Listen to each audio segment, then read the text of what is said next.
Ma mère, qui avouait eu beaucoup d'inquiétude de mouer pendant toute la campagne, désirouait fort que je n'en fisse pas une seconde sans être marié.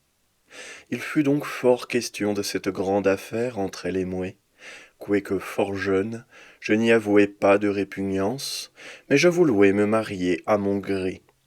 Avec un établissement considérable, je me sentais fort esselé dans un pays où le crédit et la considération faisaient plus que tout le reste. Fils d'un favori de Louis XIII et d'une mère qui n'avouait vécu que pour lui, qui l'avouait épouser n'étant plus jeune elle-même, sans oncle ni tante, ni cousin germain, ni parents proches, ni amis utiles de mon père et de ma mère, si hors de tout par leur âge, je me trouvais extrêmement seul. Les millions ne pouvaient me tenter d'une mésalliance, ni la mode, ni mes besoins me résoudre à m'y ployer. Le duc de Beauvilliers s'était toujours souvenu que mon père et le sien avaient été amis, et que lui-même avouait vécu sur ce pied-là avec mon père, autant que la différence d'âge, de lieu et de vie l'avouait pu permettre, et il m'avouait toujours montré tant d'attention chez les princes dont il était gouverneur, et à qui je faisais ma cour, que ce fut à lui à qui je m'adressais. À la mort de mon père, et depuis, pour l'agrément du régiment, comme je l'ai marqué. Sa vertu, sa douceur, sa politesse, tout m'avouait épris de lui. Sa faveur, alors, était au plus haut point. Il était ministre d'État depuis la mort de monsieur de Louvois. Il avouait succéder fort jeune au maréchal de Villeroy dans la place de chef du Conseil des Finances, et il avouait eu de son père la charge de premier gentilhomme de la Chambre. La réputation de la duchesse de Beauvilliers me touchait encore, et l'union intime dans laquelle ils avouaient toujours vécu. L'embarras était le bien. J'en avouais grand besoin pour nettoyer le mien, qui était fort en désordre, et monsieur de Beauvilliers avouait 2 fils et 8 filles. Malgré tout cela, mon goût l'emporta, et ma mère l'approuva. Le parti pris, je crus qu'aller droit à mon but, sans détour et sans tiers, aurait plus de grâce. Ma mère me remit un état bien vrai et bien exact de mon bien et de mes dettes, des charges et des procès que j'avouais. Je le portai à Versailles, et je fis demander à monsieur de Beauvilliers un temps où je pusse lui parler secrètement, à loisir et tout à mon aise. Louville fut celui qui le lui demanda. C'était un gentilhomme de bon lieu, dont la mère l'était aussi, la famille de laquelle avouait toujours été fort attachée à mon père, et qui l'avouait fort protégé dans sa faveur, et longtemps depuis par monsieur de Seignelay. Louville, élevé dans ce même attachement, avouait été pris, de capitaine au régiment du Rouet infanterie, pour être gentilhomme de la Manche de monsieur le duc d'Anjou, par monsieur de Beauvilliers, à la recommandation de mon père, et monsieur de Beauvilliers, qui l'avouait fort goûté depuis, ne l'avouait connu, quoique son parent, que par mon père. Louville était d'ailleurs homme d'infiniment d'esprit, et qui, avec une imagination qui le rendait toujours neuf et de la plus excellente compagnie, avouait toute la lumière et le sens des grandes affaires et des plus solides et des meilleurs conseils. J'eus donc mon rendez-vous, à 8 heures du soir, dans le cabinet de madame de Beauvilliers, où le duc me vint trouver seul et sans elle. Là, je lui fis mon compliment, et sur ce qui m'amenait, et sur ce que j'avouais mieux aimer m'adresser directement à lui, que de lui faire parler comme on fait d'ordinaire dans ces sortes d'affaires, et qu'après lui avouer témoigné tout mon désir, je lui apportuai un état le plus vrai, le plus exact de mon bien et de mes affaires, sur lequel je le suppliais de voir ce qu'il y pourrait ajouter pour rendre sa fille heureuse avec moi, que c'était là toutes les conditions que je voulois faire, sans vouloir ouïr parler d'aucune sorte de discussion sur pas une autre, ni sur le plus ou le moins, et que toute la grâce que je lui demandouais était de m'accorder sa fille, et de faire le contrat de mariage tout comme il lui plairouait, que ma mère et moi signerions sans aucun examen. Le duc eut sans cesse les yeux collés sur moi pendant que je lui parlais. Il me répondit en homme pénétré de reconnaissance et de mon désir et de ma franchise et de ma confiance. Il m'expliqua l'état de sa famille, après m'avoir demandé un peu de temps pour en parler à madame de Beauvilliers, et voir ensemble ce qu'il pourrait faire. Il me dit donc que, de ses 8 filles, l'aînée était entre 14 et 15 ans, la seconde très contrefaite et nullement mariable, la troisième entre 12 et 13 ans, toutes les autres des enfants qu'il avouait à Montargis, aux bénédictines, dont il avouait préférer la vertu et la piété qu'il y connaissait, à des couvents plus voisins où il aurait eu le plaisir de les voir plus souvent. Il ajouta que son aînée voulait être religieuse, que la dernière fois qu'il l'avouait été voir de Fontainebleau, il l'y avouait trouvé plus déterminé que jamais, que, pour le bien, il en avouait peu, qu'il ne s'avouait s'il me conviendrouait, mais qu'il me protestait qu'il n'y avouait point d'effort qu'il ne fît pour moi de ce côté-là. Je lui répondis qu'il voyait bien, à la proposition que je lui faisais, que ce n'était pas le bien qui m'amenait à lui, ni même sa fille que je n'avouais jamais vue, que c'était lui qui m'avouait charmé, et que je voulais épouser avec madame de Beauvilliers. Mais, me dit-il, si elle veut absolument être religieuse, alors, répliquai-je, je vous demande la troisième. À cette proposition, il me fit 2 objections. Son âge, et la justice de lui égaler l'aîné pour le bien, si le mariage de la troisième fait, cette aînée changeait d'avis et ne vouloit plus être religieuse, et l'embarras où cela le jetterait. À la première, je répondis par l'exemple domestique de sa belle-sœur, plus jeune encore lorsqu'elle avouait épouser le feu duc de Mortemart, à l'autre, qu'il me donnât la troisième, sur le pied que l'aîné se marierait, quitte à me donner le reste de ce qu'il aurait destiné d'abord, le jour que l'aîné ferait profession, et que si elle changerait d'avis, je me contenterais d'un mariage de cadette, et serais ravi que l'aîné trouvât encore mieux que moi. Alors le duc, levant les yeux au ciel, et presque hors de lui, me protesta qu'il n'avouait jamais été combattu de la sorte, qu'il lui falluait ramasser toutes ses forces pour ne me la pas donner à l'instant. Il s'étendit sur mon procédé avec lui, et me conjura, que la chose réussit ou non, de le regarder désormais comme mon père, qu'il m'en servirait en tout, et que l'obligation que j'acquerrais sur lui était telle qu'il ne pouvait moins m'offrir et me tenir que tout ce qui était en lui de service et de conseil. Il m'embrassa, en effet, comme son fils, et nous nous séparâmes de la sorte pour nous revoir à l'heure qu'il me dirait le lendemain, au lever du rouet.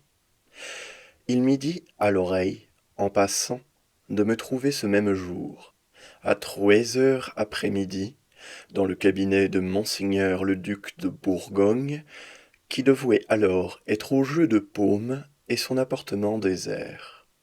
Mais il se trouve toujours des fâcheux. J'en trouvai 2 en chemin du rendez-vous, qui, étonnés de l'heure où ils me trouvaient dans ce chemin où ils ne me voyaient aucun but, m'importunèrent de leurs questions. Je m'en débarrassai comme je pus, et j'arrivai enfin au cabinet du jeune prince, où je trouvai son gouverneur qui avouait mis un valet de chambre de confiance à la porte pour n'y laisser entrer que moi. Nous nous assîmes vis-à-vis l'un de l'autre, la table d'étude entre nous deux.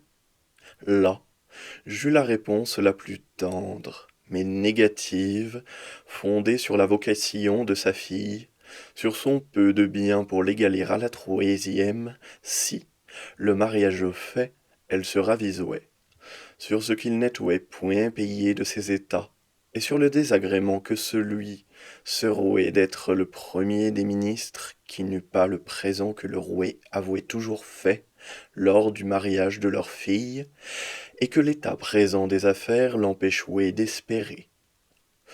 Tout ce qui se peut de douleur, de regret, d'estime, de préférence, de tendre, me fut dit.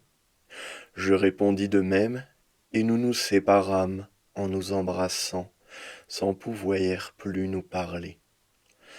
Nous étions convenus d'un secret entier qui nous faisait cacher nos conversations et les dépayser, de sorte que, ce jour-là, j'avouai conter à monsieur de Beauvilliers, avant d'entrer en matière, les 2 rencontres que j'avouai faites, et sur ce qu'il me recommanda de plus en plus le secret, je donnai le change à Louville de ce second entretien, quoiqu'il sût le premier, et qu'il fût un des 2 hommes que j'avouai rencontrer. Le lendemain matin, au lever du rouet, monsieur de Beauvilliers me dit à l'oreille qu'il avouait fait réflexion que Louville était homme très sûr et notre ami intime à tous 2, et que, si je voulois lui confier notre secret, il nous deviendrait un canal très commode et très caché.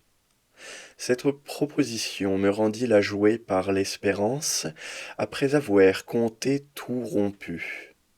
Je vis Louville dans la journée, je l'instruisis bien, et le priai de n'oublier rien pour servir utilement la passion que j'avouais de ce mariage. Il me procura une entrevue pour le lendemain dans ce petit salon du bout de la galerie qui touche à l'appartement de la reine et où personne ne passait, parce que cet appartement était fermé depuis la mort de madame la dauphine. J'y trouvai monsieur de Beauvilliers à qui je dis, d'un air allumé de crainte et d'espérance, que la conversation de la veille m'avouait tellement affligé que je l'avouai abrégé dans le besoin que je me sentais d'aller passer les premiers élans de ma douleur dans la solitude, et il était vrai, mais que, puisqu'il me permettait de traiter encore cette matière, je n'y voyais que 2 principales difficultés, le bien et la vocation, que pour le bien, je lui demandais en grâce de prendre cet état du mien que je lui apportais encore, et de régler dessus tout ce qu'il voudrait.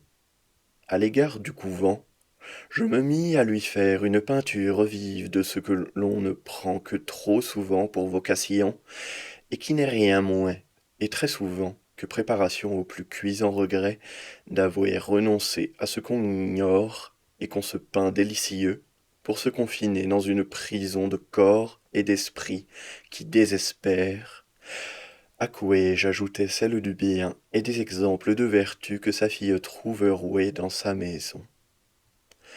Le duc me parut profondément touché du motif de mon éloquence. Il me dit qu'il en était pénétré jusqu'au fond de l'âme, qu'il me répétait, et de tout son cœur, ce qu'il m'avouait déjà dit, qu'entre monsieur le comte de Toulouse et moi, s'il lui demandait sa fille, il ne balancerait pas à me préférer, et qu'il ne se consolerait de sa vie de me perdre pour son gendre. Il prit l'état de mon bien pour examiner avec madame de Beauvilliers tout ce qu'il pourrait faire tant sur le bien que sur le couvent. Mais si c'est sa vocation, ajouta-t-il, que voulez-vous que j'y fasse? Il faut en tout suivre aveuglément la volonté de Dieu et sa louer, et il sera le protecteur de ma famille. Lui plaire et le servir fidèlement est la seule chose désirable et doit être l'unique fin de nos actions. Après quelques autres discours, nous nous séparâmes. Ces paroles si pieuses, si détachées, si grandes, dans un homme si grandement occupé, augmentèrent mon respect et mon admiration, et en même temps mon désir, s'il était possible.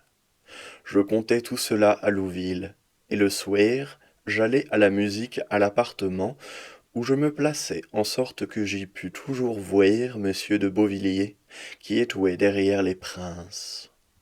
Au sortir de là, je ne pus me contenir de lui dire à l'oreille que je ne me sentais point capable de vivre heureux avec une autre qu'avec sa fille, et, sans attendre de réponse, je m'écoulai. Louville avouait juger à propos que je visse madame de Beauvilliers, à cause de la confiance entière de monsieur de Beauvilliers en elle, et me dit de me trouver le lendemain chez elle, porte fermée, à 8 heures du soir.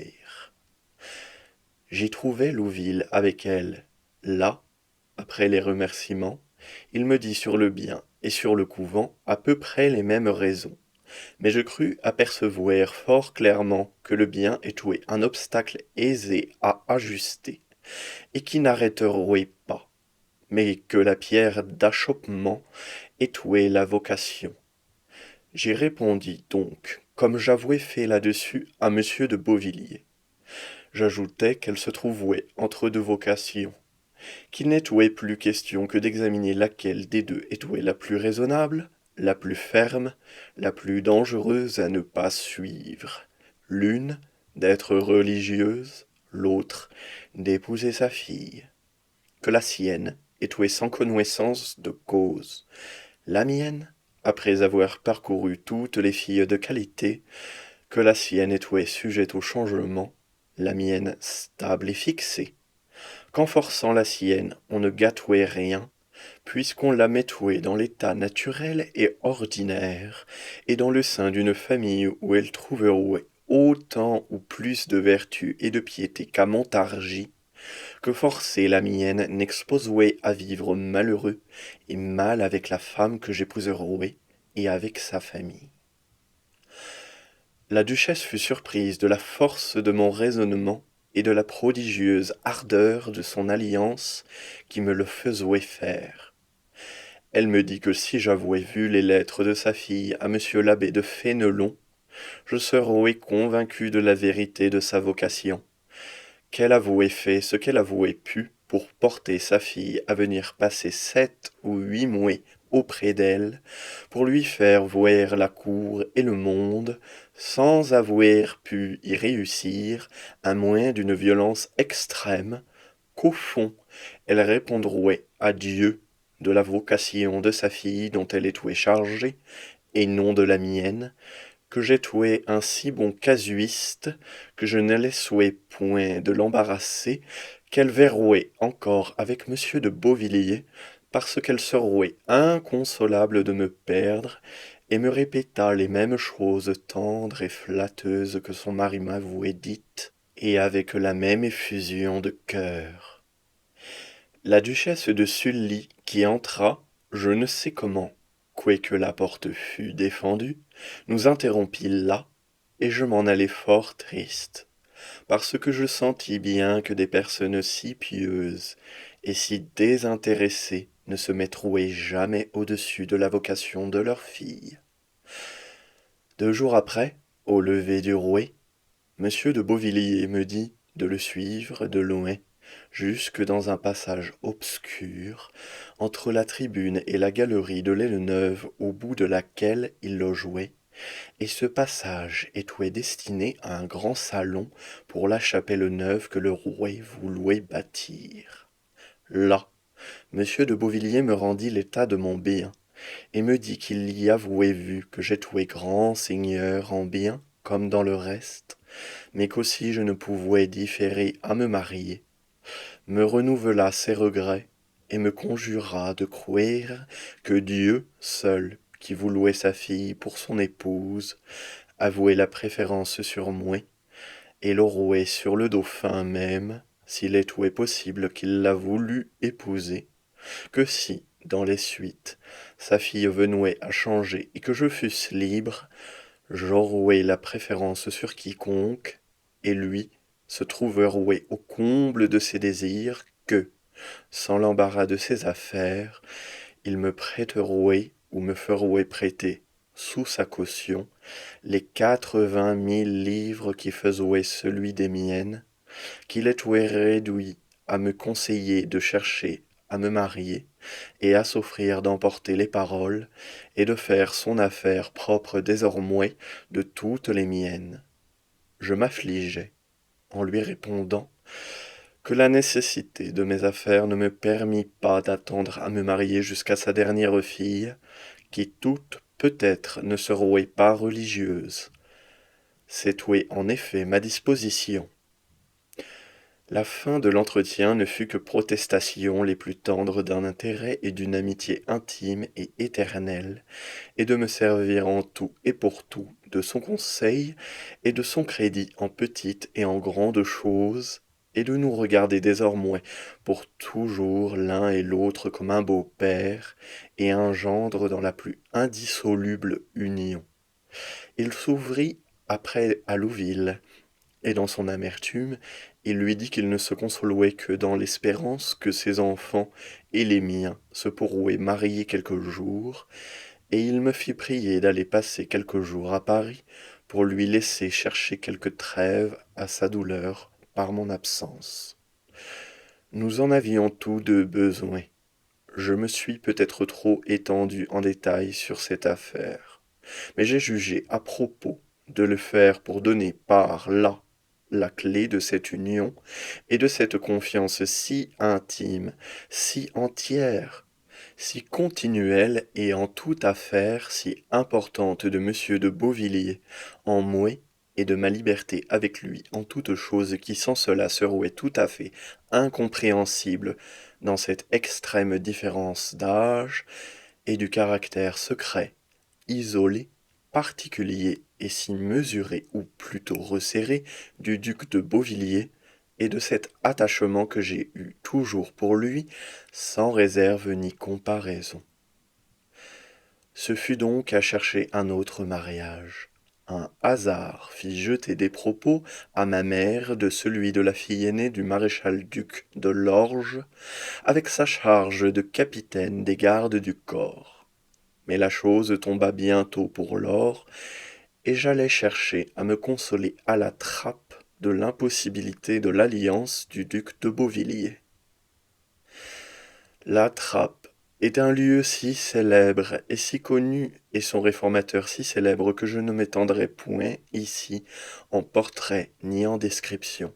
Je dirai seulement que cette abbaye est à 5 lieues de la Ferté-au-Vidame, ou Arnaud, qui est le véritable nom distinctif de cette Ferté, parmi tant d'autres Fertés en France, qui ont conservé le nom générique de ce qu'elles ont été, c'est-à-dire des forts ou des forteresses, firmitas. Louis XIII avait voulu que mon père achetât cette terre depuis longtemps en décret, après la mort de ce Lafin qui, après être entré dans la conspiration du duc de Biron, le trahit d'autant plus cruellement qu'il le tint toujours en telle opinion de sa fidélité qu'il fut cause de sa perte. La proximité de Saint-Germain et de Versailles, dont la Ferté n'est qu'à 20 lieues, fut cause de cette acquisition. C'est où est ma seule terre bâtie, où mon père passait les automnes. Il avouait fort connu monsieur de la Trappe dans le monde. Il y est son ami particulier, et cette liaison se resserra de plus en plus depuis sa retraite si voisine de chez mon père, qu'il y allouait voir plusieurs jours tous les ans, il m'y avouait mener. Quoique enfant, pour ainsi dire encore, monsieur de la Trappe eut pour moi des charmes qui m'attachèrent à lui, et la sainteté du lieu m'enchanta. Je désirais toujours d'y retourner. Et je me satisfis toutes les années et souvent plusieurs fois, et souvent des huitaines de suite. Je ne pouvais me lasser d'un spectacle si grand et si touchant, ni d'admirer tout ce que je remarquais dans celui qui l'avouait dresser pour la gloire de Dieu et pour sa propre sanctification et celle de tant d'autres. Il vit avec bonté ses sentiments dans le fils de son ami. Il m'aimait comme son propre enfant, et je le respectais avec la même tendresse que si je l'eusse été. Telle fut cette liaison, singulière à mon âge, qui m'initia dans la confiance d'un homme si grandement et si saintement distingué, qui me lui fit donner la mienne, et dont je regretterai toujours de n'avoir pas mieux profité. À mon retour de la trappe, où je n'allouais que clandestinement pour dérober ses voyages au discours du monde à mon âge, je tombai dans une affaire qui fit grand bruit et qui eut pour moi bien des suites. Monsieur de Luxembourg, fier de ses succès et de l'applaudissement du monde à ses victoires, se crut assez fort pour se porter du 18e rang d'ancienneté qu'il tenouait parmi les pairs au second, et immédiatement après monsieur d'Uzès, ceux qui l'attaqua en préséance furent Henri de Lorraine, duc d'Elbeuf, gouverneur de Picardie et d'Artois, Charles de Rohan, duc de Montbazon, prince de Guéméné, Charles de Lévis, duc de Ventadour, duc de Vendôme, gouverneur de Provence et chevalier de l'ordre, Charles, duc de la Trémoëlle, premier gentilhomme de la Chambre et chevalier de l'ordre, Maximilien de Béthune, duc de Sully, chevalier de l'ordre, Charles d'Albert, duc de Chevreuse, chevalier de l'ordre, capitaine des chevaux légers de la garde, le fils mineur de la duchesse de Lesdiguières-Gondy, Henri de Cossé, duc de Brissac, Charles d'Albert dit d'Ailly, chevalier de l'ordre, gouverneur de Bretagne, si connu par ses ambassades, Armand Jean de Vignerode, dit Duplessis, duc de Richelieu et de Fronsac, chevalier de l'ordre, Louis, duc de Saint-Simon, François, duc de La Rochefoucauld, chevalier de l'ordre, grand maître de la garde-robe, toujours si bien avec le rouet, et grand veneur de France, Jacques Nompart de Caumont, duc de la Force, Henri Grimaldi, duc de Valentinois, prince de Monaco, chevalier de l'ordre, Chabot, duc de Rohan, et de la Tour, duc de Bouillon, grand chambellan de France et gouverneur d'Auvergne. Avant d'entrer dans l'explication de la prétention de monsieur de Luxembourg, une courte généalogie y jettera de la lumière pour la suite. François de Luxembourg, fait duc V de Piney, 18 septembre 1577 et pair de France femelle, 29 décembre 1581, mort septembre 1613. 1. Diane de Lorraine Aumale, 13 novembre 576. 2. Marguerite de Lorraine Vaudemont, 1599, morte sans enfant, 20 septembre 1625. Henri, duc de Piney, mort dernier mâle dans la maison de Luxembourg à 24 ans, 23 mai 1616.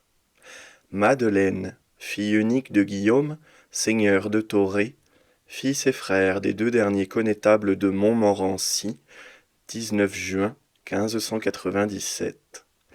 Marguerite de Luxembourg épousa, le 28 avril 1607, René Potier, depuis premier duc de Trême, mort 1er février 1670 à 91 ans, et elle le 9 août 1645. Marguerite Charlotte de Luxembourg, duchesse de Piney, morte à 72 ans, à Ligny en novembre 1680. 1. Marie-Léon d'Albert, seigneur de Brantes, frère du connétable de Luynes, 6 juillet 1620, mort novembre 1630. 2. Marie-Charles-Henri de Clermont-Tonnerre, mort à Ligny, juillet 1674, à 67 ans. Marie-Liesse de Luxembourg, mariée à Henri de Lévis, duc de Ventadour, sans enfant. Séparé de bon gré, il se fit prêtre et mourut chanoine de Notre-Dame de Paris, octobre 1680, et elle se fit carmélite, septembre 1641, au monastère de Chambéry qu'elle fonda et y mourut, janvier 1660. Henri Léon, duc de Piney, imbécile, diacre, enfermé à Saint-Lazare, à Paris, où il est mort sans avoir été marié, 19 février 1697, est toujours interdit par justice. Marie-Charlotte, etc., religieuse, professe 20 ans et maîtresse des novices à l'abbaye au Bouet, puis, sans être restituée au siècle chanoinesse, dame du palais de la reine, assise, morte à Versailles, sous le nom de princesse de Tingry. Madeleine Charlotte, née le 14 août 1635, mariée 17 mars 1661, morte à Ligny, laissant nombreuse postérité. François-Henri de Montmorency, comte de Bouteville, maréchal de France, fait duc et père de Piney, par nouvelles lettres en se mariant, et joignant les noms et armes de Luxembourg-Ossienne, si connu sous le nom de maréchal, duc de Luxembourg, mort à Versailles. Éclaircissons maintenant les personnages de cette généalogie autant qu'il est nécessaire pour savoir en gros ce qu'ils ont été. Le trop fameux Louis de Luxembourg, si connu sous le nom de connétable de Saint-Paul, à qui Louis XI fit couper la tête en place de Grève à Paris, 19 décembre 1475, quoique actuellement remarié à une fille de Savoie, sœur de la reine sa femme, avouait eu trois fils de sa première femme, J. de Bar. Pierre l'aîné épousa une autre sœur de la reine et de sa belle-mère, dont une fille unique porta un grand héritage à François de Bourbon, comte de Vendôme, dont elle eut le premier duc de Vendôme. Antoine, le second, fit la branche de Brienne, où on va revenir, et Charles, le troisième fils, fut évêque-duc de Laon. Cet Antoine fut comte de Brienne, père de Charles, et celui-ci d'Antoine, qui de la seconde fille de René, bâtard de Savoie, et frère bâtard de la mère de François Ier, qui le fit grand maître de France et gouverneur de Provence, eut deux fils, Jean, comte de Brienne, et François qui fut fait duc de Piney. La sœur aînée de leur mère avouait épouser le célèbre Anne de Montmorency, depuis connétable et duc et père de France. De Jean, comte de Brienne, et d'une fille de Robert de la Marque IV, maréchal de France, duc de Bouillon, seigneur de Sedan, un fils et une fille. Le fils fut Charles, comte de Brienne, qui, en 1583, épousa une sœur du fameux duc d'Épernon, qui le fit faire duc à brevet en 1587. Il fut chevalier du Saint-Esprit en 1597, le sixième après deux ducs et Troé gentilhomme, et mourut sans enfant en novembre 1605. Ainsi finit sa branche, et il est doué fils unique du frère aîné du premier duc de Piney. Il faut remarquer que ce duc abreuvé de Brienne avouait deux sœurs, toutes deux mariées deux fois. L'aînée à Louis de Plusquelec, comte de Kerman en Bretagne, puis à Juste de Pontallier, baron de Pleurs, la cadette à Georges d'Amboise, seigneur d'Aubijoux et de Casaubon, puis à Bernard de Béon, seigneur du Massé, gouverneur de Saintonge et d'Angoumoué. Elle mourut avec postérité masculine à Bouteville, le 16 juin 1647 à 80 ans. Il s'agira d'elle dans la suite du procès. Son dernier mariage, qui fut une étrange mésalliance, fut précédé de celle de la sœur de son père, mariée à Christophe Jouvenel, si plaisamment dit des Ursins, marquis de Trenel, et pourtant chevalier de l'ordre et gouverneur de Paris. Nous l'allons voir, suivi d'une autre qu'on a déjà vue dans la généalogie. Notre premier duc de Piney est fort connu par ses deux ambassades à Rome, où il reçut tant de dégoût. Sa première femme étouait fille et sœur des ducs d'Aumale, et la seule dont il eut des enfants. Malgré l'énorme exemple de ses beaux-frères, il fut fidèle contre la Ligue. Sa seconde femme étouait sœur de la reine Louise, veuve d'Henri Troué, et veuve du duc de Joyeuse, favori de ce prince.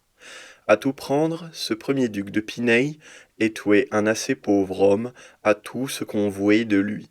Mais quel qu'il fût, on ne s'accoutume point, en remontant à ces temps-là, à ne lui vouer qu'un fils et une fille, car l'autre fille qui étouait cadette fut religieuse et abbesse de Notre-Dame de Troyes, où elle mourut en 1602. On ne s'accoutume point, dis-je, à lui voir marier sa seule fille à René Potier, et une fille de cette naissance et qui, par la mort de son frère unique sans enfant, pouvait apporter tous les biens de cette grande maison et la dignité de duc et père, si rare encore, à son mari. Et il faut noter que le premier duc de Piney fit ce mariage dans son château de Pongy, sa principale demeure, et où il mourut 6 ou 7 ans après son fils unique, n'ayant que 14 ans lors de ce mariage. René Potier étouait alors uniquement bailli et gouverneur de Valoé.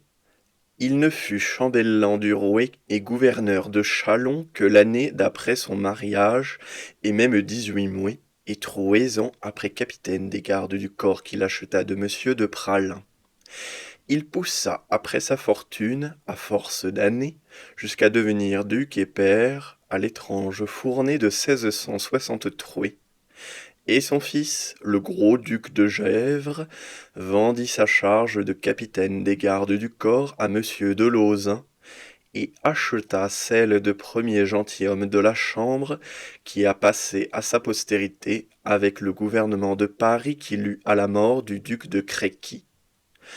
René Potier, dont il s'agit, étouait fils et frère aîné de secrétaires d'État, qui, et longtemps depuis, n'avouaient pas pris le vol où ils se sont su élevés. Le secrétaire d'État étouait énormément riche. Il avouait été secrétaire du Rouet, puis secrétaire du Conseil, et avouait travailler dans les bureaux du secrétaire d'État Villeroy. Il ne fut secrétaire d'État qu'en février 1589. Son père étouait conseiller au Parlement, et son grand-père prévôt des marchands, dont le père étouait général des monnaies, au-delà duquel on ne vouait rien. Il ne faut donc pas croire que les mésalliances soient si nouvelles en France, mais à la vérité, elles n'étaient pas communes alors. Le second duc de Piney mourut si jeune qu'on ne sait quel il eût été. Le mariage de sa fille, et presque unique héritière, fut l'effet et l'effort de la faveur alors toute puissante du connétable de Luynes. Le père étouait mort en 1616 et la mère en 1615. L'autre fille n'a point eu de postérité, et la singularité de l'issue de son mariage avec le duc de Ventadour les a suffisamment fait connaître l'un et l'autre. Venons présentement à notre duchesse héritière de Piney. Elle perdit son mari au bout de 10 années de mariage. Elle avouait été mariée à 12 ans, et n'en avouait que 22 lorsqu'elle devint veuve, puisqu'elle en avouait 72 lorsqu'elle mourut en 1680. Il parouait qu'elle ne fit pas grand cas de son premier mari ni des 2 enfants qu'elle en eut. Toute la faveur avouée disparut avec le connétable de Luynes. Louis XIII, né à Fontainebleau, 27 septembre 1601, tenu en esclavage par la reine sa mère et ses favoris jusqu'à savoir à peine lire et écrire, n'avouait que 15 ans et demi lorsque, n'ayant que le seul Luynes à qui pouvoir parler, il consentit à se livrer à lui pour se délivrer de prison et d'un joug énorme, en faisant arrêter le maréchal d'Ancre, qu'il défendit à plusieurs reprises de tuer, et qu'à cet âge on lui fit croire qu'on avouait pu s'en dispenser. Ce même âge, joint à l'inexpérience et à l'ignorance totale où il avouait été tenu, l'abandonna à son libérateur qui en sut si rapidement et si prodigieusement profiter, et lorsqu'il mourut à la fin de 1621, Louis XIII, qui ne faisait qu'avouer 20 ans, s'était déjà ouvert les yeux sur un si grand abus de sa faveur. Elle ne put donc plus rien, et il n'est pas étrange qu'en 1630, que la duchesse héritière de Piney devint veuve d'un frère de ce connétable, le duc de Chaulnes, son autre frère, qui était aussi maréchal de France, et qui ne laissait pas de figurer à force de mérite et d'établissement, ne l'ait pu empêcher d'user de toute l'autorité de mère sur ses enfants et de toute la liberté de veuve en se remariant. Celui qu'elle épousa était par sa naissance un parti très digne d'elle, mais d'ailleurs il était frère cadet du comte de Tonnerre, père de l'évêque comte de Noyon, dont j'ai parlé plus haut, et ce comte de Tonnerre, bien qu'aîné, fit une mésalliance qui marque qu'il avouait besoin de bien. L'amour apparemment fit faire ce second mariage, et comme il entraîna la chute du nom, du rang et des honneurs de duchesse, ce couple s'en alla vivre chez l'épouse dans sa magnifique terre de Ligny, où tous deux sont morts sans être presque jamais sortis. Il est doué de l'intérêt du nouvel époux de se défaire du fils et de la fille du premier lit.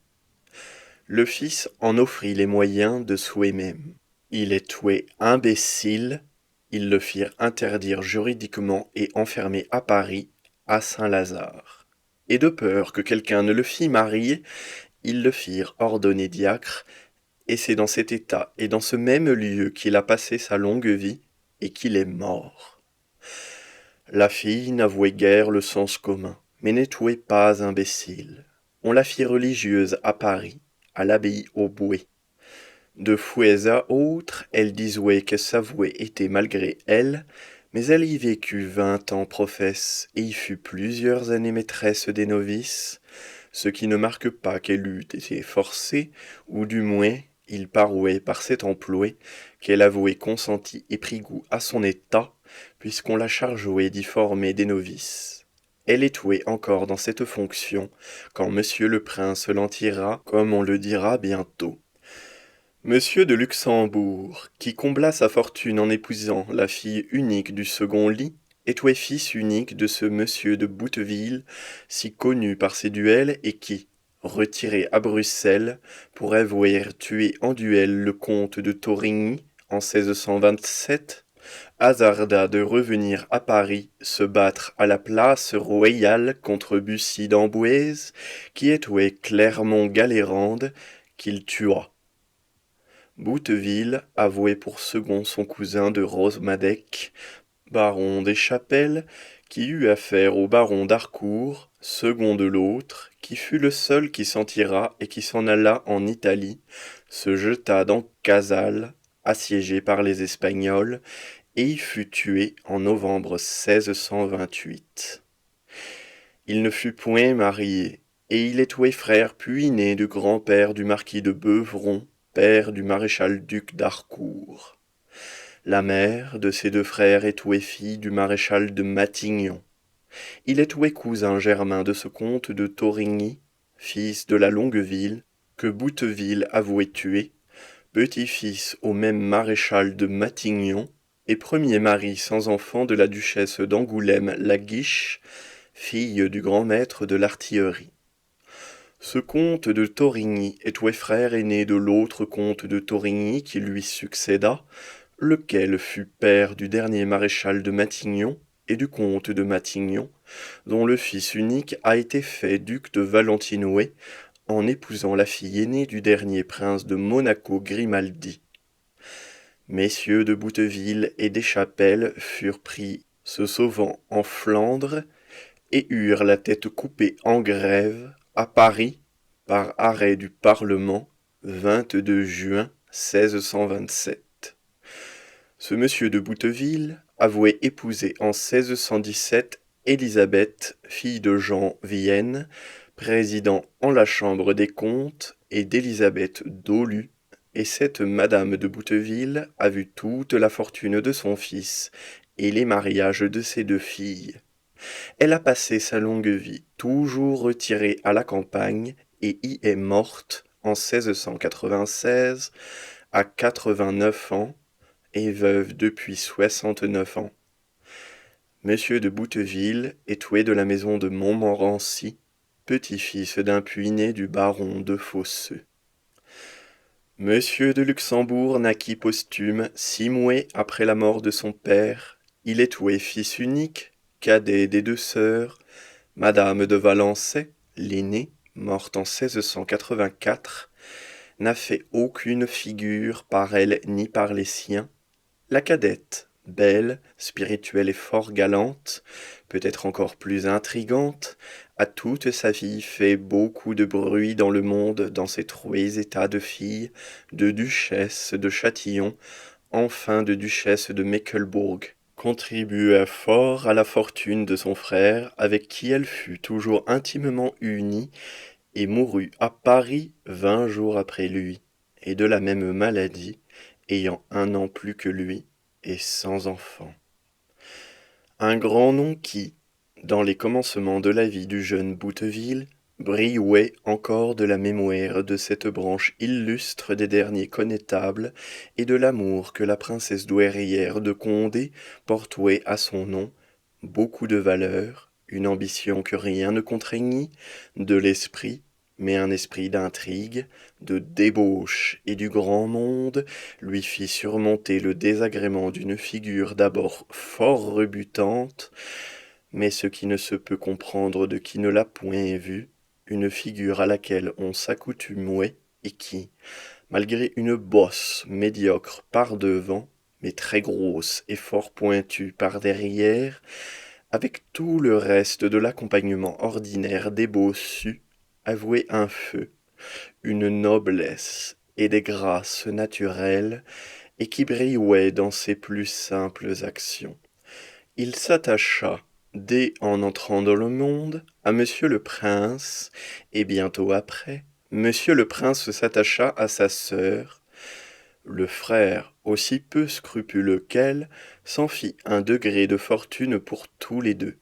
Monsieur le prince se hâta de procurer son mariage avec le fils du maréchal de Châtillon, jeune homme de grande espérance qui lui était fort attaché, avant que cet amour fût bien découvert, et lui procura un brevet de duc en 1646. Le cardinal Mazarin avouait renouveler cette sorte de dignité qui n'a que des honneurs sans rang et sans succession, connu sous François Ier et sous ses successeurs, mais depuis quelque temps tombé en désuétude, et qui parut propre au Premier ministre à retenir et à récompenser des gens considérables ou qu'il voulut s'attacher. C'est de ceux-là qu'il disait qu'il en ferait tant qu'il serait honteux de ne l'être pas et honteux de l'être, et à la fin, il se le fit lui-même pour donner plus de désir de ses brevets. Monsieur de Châtillon n'en jouit que 3 ans, bon et paisible mari, et toutefois fort à la mode. Monsieur le prince dominait la cour, et le cardinal Mazarin, qui s'était attaché par sa réputation et ses services, ce qui ne dura pas longtemps.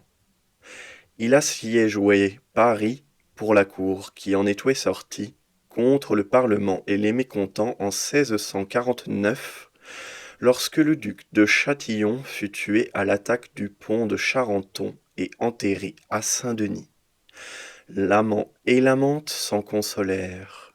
La grandeur du service que monsieur le prince avouait rendu au cardinal Mazarin en le ramenant triomphant dans Paris pesa bientôt par trop à l'impart la fierté et les prétentions absolues de l'autre, d'où naquit la prison des princes, pendant laquelle la princesse douairière de Condé se retira à Châtillon-sur-Loire avec la fidèle amante de son fils et y mourut.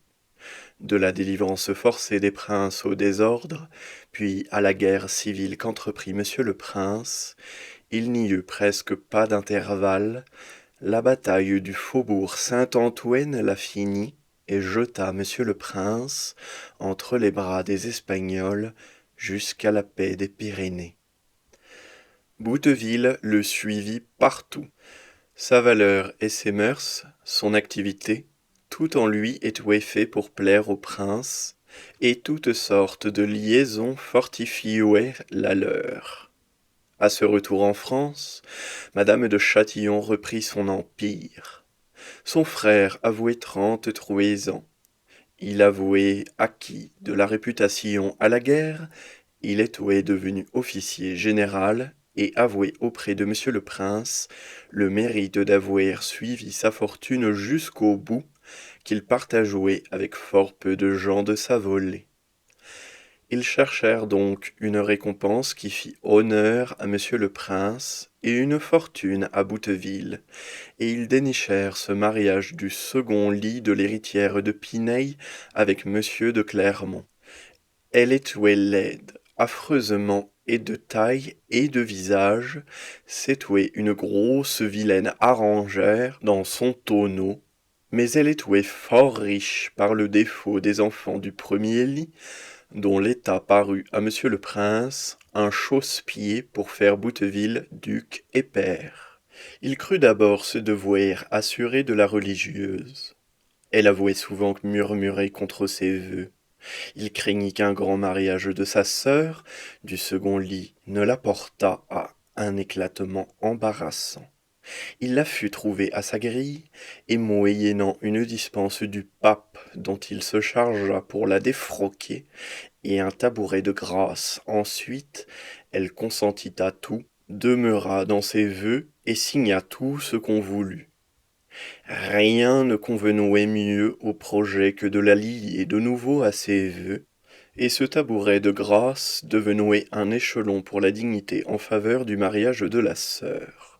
Le pape accorda la dispense de bonne grâce, et la cour le tabouret de grâce, sous le prétexte qu'étant fille du premier lit, elle aurait succédé au duché de Piney, à son frère sans alliance, si elle n'avouait pas été religieuse professe.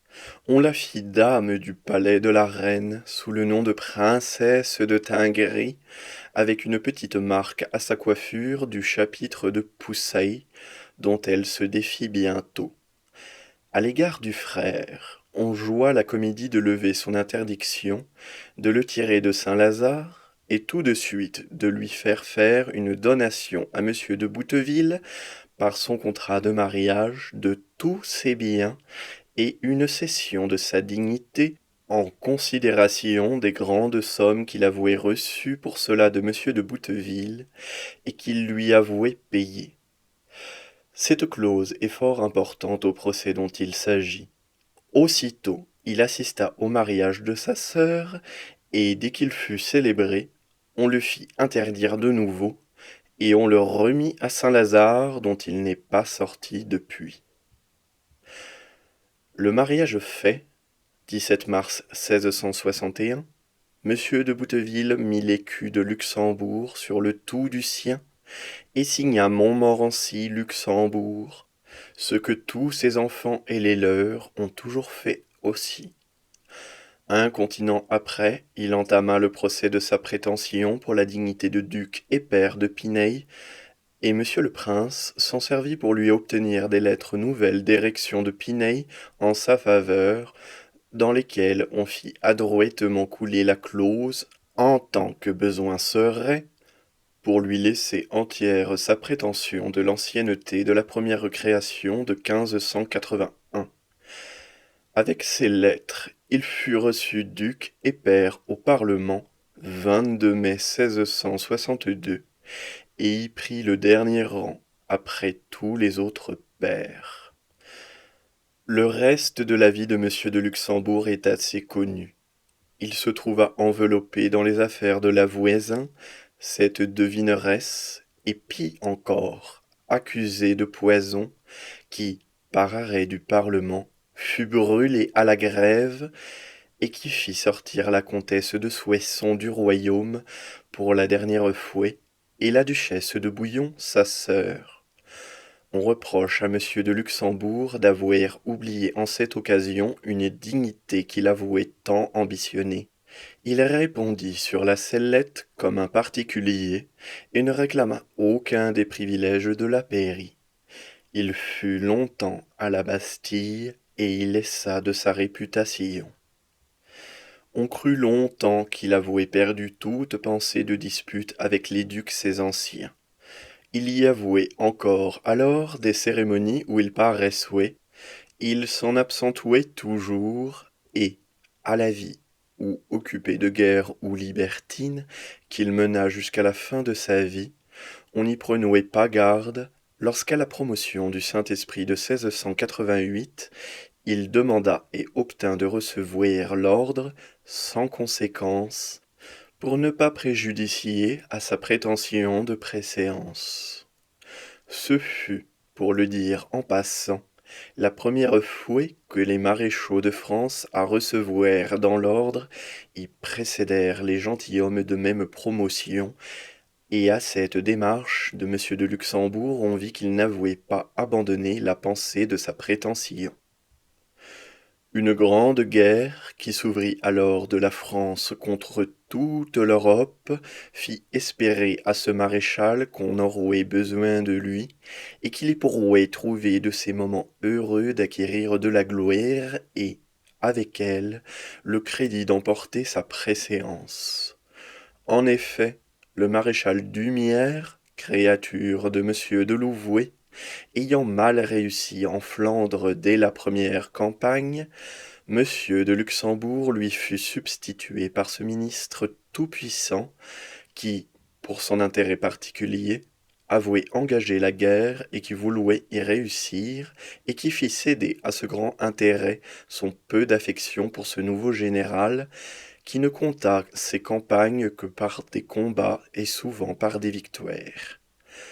Ce fut donc après celle de l'Eure, qui ne fut qu'un gros combat de cavalerie, de Fleurus, qui ne fut suivi d'aucun fruit, de Steinkerk, où l'armée française pensa être surprise et défaite, trompée par un espion du cabinet du général, découvert et à qui, le poignard sous la gorge, on fit écrire ce qu'on voulut, et enfin, après celle de Nerwinden, qu'il ne fallut que Charleroi, que monsieur de Luxembourg se crut assez fort pour entreprendre tout de bon ce procès de préséance.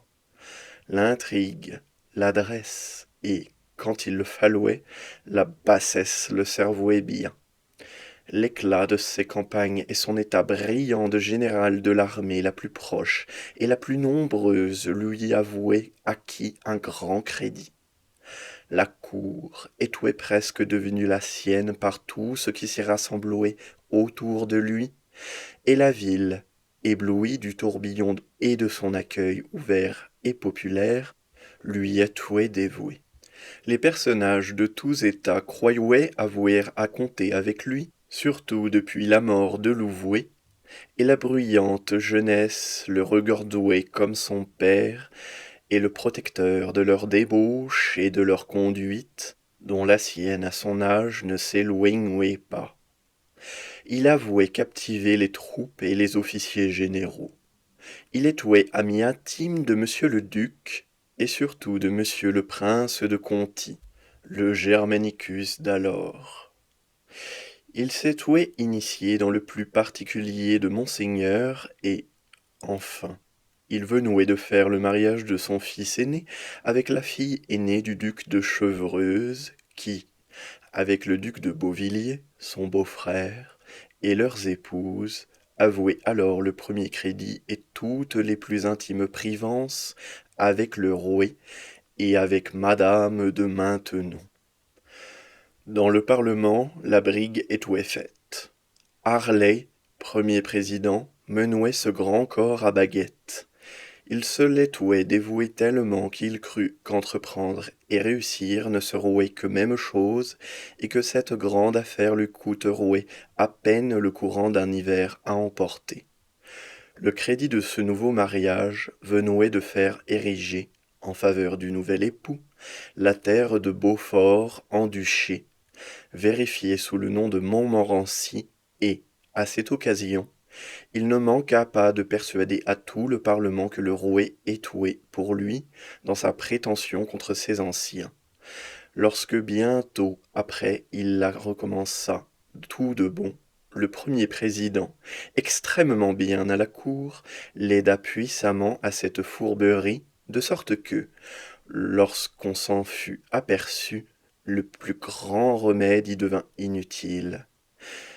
Ce fut une lettre au premier président, de la part du rouet, écrite par Pontchartrain, contrôleur général des finances et secrétaire d'État, par laquelle il lui mandouait que le rouet, surpris des bruits qui s'étouaient répandus dans le Parlement qu'il favorisouait la cause de monsieur de Luxembourg, voulouait que la compagnie sût, par lui, et s'assurât entièrement que sa majesté étouait parfaitement neutre, et la demeurerouait entre les parties dans tout le cours de l'affaire.